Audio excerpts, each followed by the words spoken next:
नमस्कार।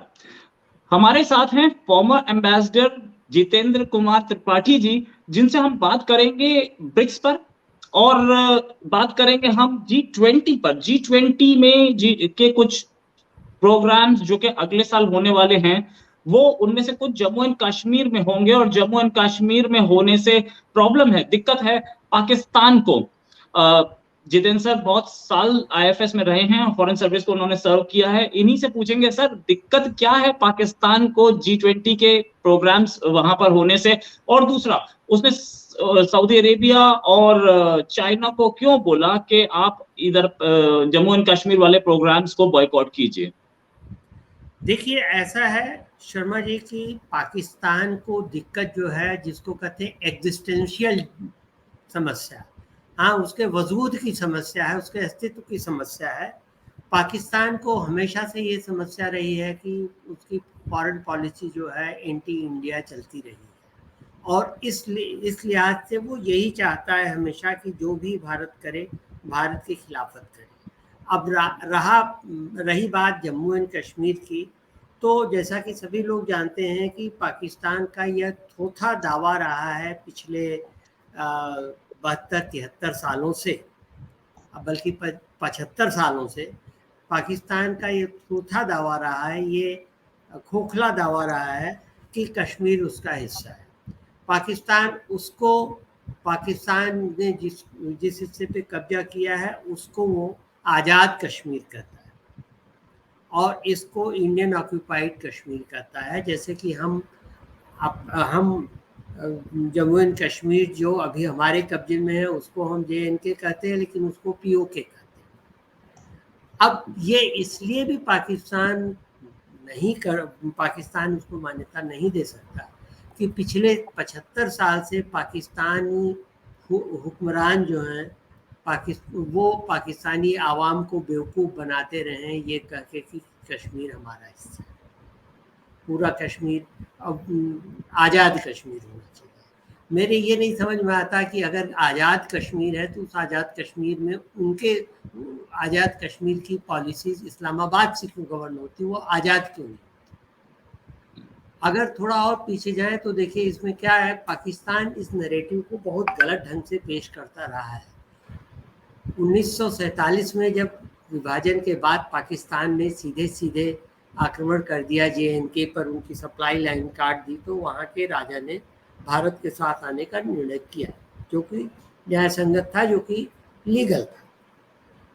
उसके बाद लड़ाई शुरू हुई और यूनाइटेड नेशन सिक्योरिटी काउंसिल ने ताबड़तोड़ एक के बाद एक 3 प्रस्ताव पास किए। पहला प्रस्ताव ये था कि युद्धरत देश तुरंत ही युद्ध विराम करें। दूसरा ये था कि उसके बाद दोनों देश अपनी अपनी सेनाएं हटाएं, पाकिस्तान पूरी सेना हटाए और भारत अपनी सेना तब तक रखे, सेना और पुलिस बल तब तक उस क्षेत्र में उतनी रखे जितनी वहाँ शांति और व्यवस्था के लिए, कानून और व्यवस्था के लिए जरूरी है। और उसके बाद जब ये हो जाए, दोनों पक्ष कह दें कि हमने ऐसा कर दिया है, उसके बाद जनमत संग्रह हो।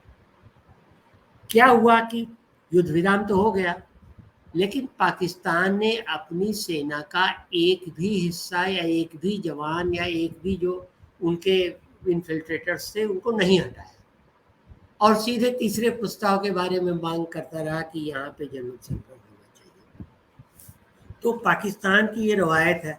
अब समस्या ये है कि पाकिस्तान ने जो नैरेटिव बना दिया है, अब अगर उस नैरेटिव के खिलाफ जाकर के पाकिस्तान ये कहे कि ठीक है हम G20 में आएंगे कश्मीर में, तो उनका कहना है कि वो प्रकारांतर में ये मान लेंगे कि जम्मू कश्मीर का ये हिस्सा भारत का अभिन्न अंग है। तो इसलिए वो जैसे जैसे जैसे देखिए, गिलगित बाल्टिस्तान का 5000 स्क्वायर किलोमीटर का क्षेत्र चीन को पट्टे पे दे दिया पाकिस्तान ने, और हम उसकी खिलाफत करते हैं। हम कहते हैं कि भाई ये तो पूरा जम्मू कश्मीर हमारा, ये आपका ऑक्यूपाइड है और उसको आप किसी को कैसे दे सकते? तो वही चीज को पाकिस्तान वो कर रहा है। लेकिन पाकिस्तान का, जैसे मैंने कहा, कि वो दुष्प्रचार कर रहा है पूरी दुनिया में। और अब जो है कि अब पाकिस्तान ने अपने दोस्त तुर्की और चीन, इनको कहा है कि आप, और सऊदी अरेबिया को, उनसे ये मिन्नतें की हैं, उनसे प्रार्थना की है कि आप वहाँ पर होने वाली किसी मीटिंग में न जाइए, क्योंकि ये जो है विवादास्पद क्षेत्र है, विवादग्रस्त टेरिटरी है। तुर्की का मैं मान लूँगा कि तुर्की नहीं जाएगा, इतना तो तय है कि तुर्की की पाकिस्तान के साथ जितनी इस्लामिक हिसाब से दोस्ती है। चीन, मुझे नहीं लगता कि चीन इसका बैकआउट करेगा, चीन जाएगा वहाँ पे, चीन अपने प्रतिनिधि भेजेगा वहाँ पे, और यही चीज़ सऊदी अरेबिया भी करेगा। सऊदी अरेबिया भी, मेरे ख्याल से सऊदी अरेबिया भी इस मामले में टांग नहीं अड़ाएगा। हालांकि अब पाकिस्तान ने इसमें यूएस, यूके वगैरह को भी कहा है कि भाई आप भी अपने वो मत भेजिए और आप दबाव बनाइए पाकिस्तान, भारत पर, कि भारत वहाँ पर कोई ऐसा काम न करे, क्योंकि पाकिस्तान को लगता है कि अगर G20 के सदस्य देश वहाँ पर किसी मीटिंग में श्रीनगर में पहुँचते हैं तो ये प्रकारांतर में एक तरह से मान्यता होगी कि जम्मू कश्मीर भारत का अंग है, और ज़्यादातर G20 के देश ये चीज़ मानते हैं। तो इसलिए पाकिस्तान को परेशानी हो रही, पाकिस्तान को चुभन हो गई है, और पाकिस्तान इसीलिए हल्ला कर रहा है। इसीलिए देखिए आसिम अख्तर ने, जो कि उनके प्रवक्ता हैं विदेश मंत्रालय के, उन्होंने कहा नहीं हम एक्सेप्ट नहीं करते हैं इसको, और हम इंटरनेशनल फोरम में और भी देशों के साथ ये बात उठाएंगे। हालांकि मुझे नहीं लगता कि इससे बहुत कोई ख़ास रिजल्ट निकलेगा, क्योंकि मुख्य समिट तो जैसा कि सब जानते हैं कि दिल्ली में या मुंबई में होगी, वहाँ पर कुछ मीटिंग्स हो सकती हैं, 100 से ज़्यादा मीटिंग्स हो सकती होती है साइड लाइन पे, तो कुछ वहाँ हो सकती है। तो पाकिस्तान का ये सिर्फ एक छलावा है, ये दुनिया को बहकाने के लिए कोशिश है। जी राइट सर।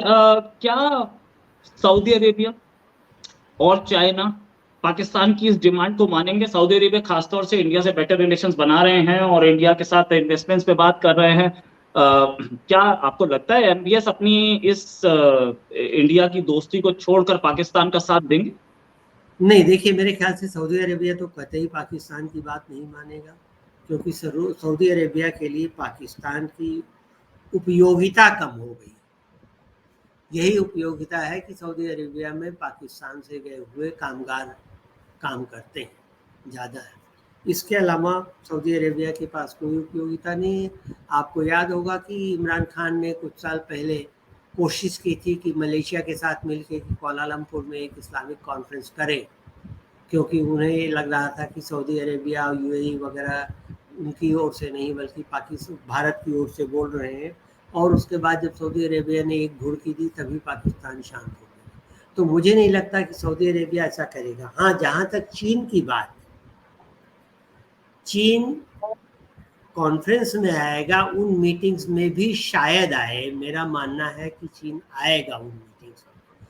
तुर्की नहीं आएगा, तुर्की उन मीटिंग्स में JNK में नहीं जाएगा, ये तो तय आप मान के चलो। बाकी जो देश हैं उनके लिए मेरे ख्याल से US UK भी इस मामले में कोई अलग राय नहीं रखेंगे, वो सारी मीटिंग्स में शामिल होंगे, और बाकी देश भी ऐसा ही करेंगे। तो मुझे नहीं लगता। ओके सर, एक और चीज कि इंडिया कोशिश कर रहा है कि पाकिस्तान ब्रिक्स में ना जा पाए, जबकि पाकिस्तान और चाइना की पूरी कोशिश है कि पाकिस्तान ब्रिक्स में घुस जाए। इंडिया ब्रिक्स से बाहर क्यों रखना चाहता है पाकिस्तान को, और उन लोगों की कोशिश ये क्यों है कि पाकिस्तान आ जाए? देखिए, ये पता नहीं ये समाचार कहाँ से ओरिजिनेट हुआ कि हिंदुस्तान बाहर रखना चाहता है, क्योंकि जहाँ तक मुझे पता है ब्रिक्स में नए मेंबर्स के जो एडमिशन है, सिर्फ पाकिस्तान ही नहीं इन्वॉल्व है, ईरान भी चाहता था, इंडोनेशिया भी चाहता था, अर्जेंटीना ने भी अप्लाई किया था। तो इन चारों देशों के लिए भी अभी ब्रिक्स के दरवाजे नहीं खुले हैं। यही कहा जा रहा है कि हम लोग बातचीत कर रहे हैं, ब्रिक्स के मेंबर्स बातचीत करके इसका समाधान निकालेंगे। और देखिए दूसरी चीज़ ये है कि ये इनमें से ज़्यादातर देश जो हैं वो देखिए, ईरान तो जो है रूस और चीन दोनों का मित्र है, हमारा भी मित्र है, भले ही हम उससे भी पैसे अभी तेल नहीं ले पा रहे हो सैंक्शन की वजह से। बाकी जो देश हैं, अर्जेंटीना हुआ, इंडोनेशिया हुआ, ये इमर्जिंग इकोनॉमीज हैं, और ब्रिक्स जो बना था वो इमर्जिंग इकोनॉमी के उससे बना था, कंसेप्ट से बना था। पाकिस्तान अभी इमर्जिंग इकोनॉमी नहीं है, पाकिस्तान तो इट इज गोइंग डाउन। तो जो जो ये है क्राइटेरिया है कि इमर्जिंग इकोनॉमी होनी चाहिए और सभी लोग मिल करके ये तय करेंगे, तो उस क्राइटेरिया पे मुझे नहीं लगता कि अभी समय आया है कि पाकिस्तान उस पर फिट बैठ सके। हाँ, अब पाकिस्तान को परेशानी ये है कि चीन ने चूंकि ये पेशकश की होगी कि पाकिस्तान को रखा जाए, तो उसका उत्तर ये आया होगा कि भाई अभी तो किसी भी ना अर्जेंटीना को, ना ईरान को और ना इंडोनेशिया भी इमर्जिंग इकॉनमी है, इनको अभी कभी किसी को भी अभी हमने हाँ नहीं किया, ये किया है कि हाँ बातचीत करके बताएंगे। तो पाकिस्तान उसको एक तरह से ये ले रहा है कि भारत अलग रखना चाहता है। ऐसी कोई बात नहीं, अगर अलग रखना होता तो साथ में पाकिस्तान है, G20 में है, तो इसमें कोई, मुझे नहीं लगता कि इसमें पूर्ण सत्य है। जी राइट सर, एक फाइनल क्वेश्चन आपसे, क्या देखते हैं आप इस G20 और ब्रिक्स का फ्यूचर में रोल? क्या ये हेल्प कर सकते हैं इंडिया को, या इंडिया क्वाड में ज्यादा फायदा ले पाएगा इन दो ऑर्गेनाइजेशंस के मुकाबले? देखिए, ब्रिक्स जो है वो तो निश्चित ही उससे भारत को फायदा होगा और हो रहा है। जैसे आपने देखा कि ब्रिक्स के कई प्रोग्राम चल रहे हैं, जो न्यू डेवलपमेंट बैंक चीन में बना है, इसके साथ ही साथ एक और प्रोटोकॉल बना है जिसके तहत जिन सदस्य देशों की इकोनॉमी की प्रॉब्लम हो रही है उनको इकोनॉमिक पैकेज के तौर पे कुछ दिया जाए। और मुझे लगता है कि शायद यही कारण है कि पाकिस्तान इसमें घुसना चाहता है कि उसकी इकोनॉमी को कुछ फ़ायदा मिले। रही बात जहाँ तक G20 की, और एक चीज़ और देख लीजिए, अब ये अनुभव बताता है कि जितना छोटा ऑर्गेनाइजेशन है उतना ही वो मैनेजेबल होता है आराम से। बहुत बड़े ऑर्गेनाइजेशन जैसे नैम हुआ, नॉन अलाइंड मूवमेंट हुआ, या कॉमनवेल्थ हुआ, या यूनाइटेड नेशंस हुआ, वो मैनेज नहीं हुआ। आप कह सकते हैं कि कोई पूछ सकता है भाई सार्क भी छोटा था लेकिन सार्क क्यों नहीं मैनेज हो पाया, तो सार्क में मैनेज न हो पाने की सिर्फ एक कारण है, और वो है पाकिस्तान।